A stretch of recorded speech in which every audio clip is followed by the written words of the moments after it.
Well, hi, welcome to the next episode of Cross Currents. Here at Christ Church, we've been in our series, Too Busy Not to Pray, where we've been encouraging the congregation to get involved with prayer.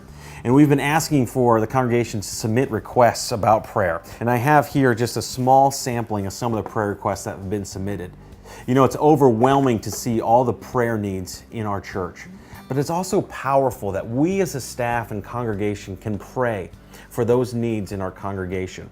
There's a lot of things in our culture that need prayer. There's a lot of things that don't look very bright. One of the things that I want to encourage you, bright spot in our culture right now, is a new movie. And it really relates to our series on prayer. It's called The War Room. And in The War Room, we meet a young couple, very successful couple, who looks great on the outside, but inside's having all kinds of issues with their marriage. And by chance, the wife meets an elderly woman who encourages her to set up a war room in her house. This room is a small room with a chair in the middle and verses all along the wall. And in that time, the wife learns to pray for her husband as opposed to fighting with her husband. And in the movie, we see the power of a transformed life through the power of prayer.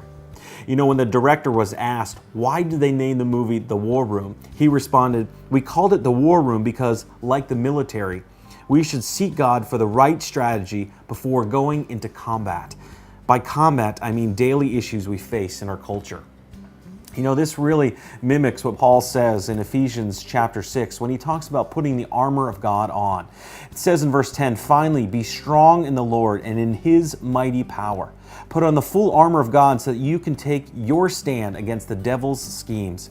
And then it says in verse 18, "And pray in the Spirit on all occasions, with all kinds of prayer and requests. With this in mind, be alert and always keep on praying for all the saints." We want to be a church about prayer, and I want to encourage you to go see The War Room, to support the faith-based movie, as well as to join us on Sunday mornings as we continue in our series, Too Busy Not to Pray. God bless you.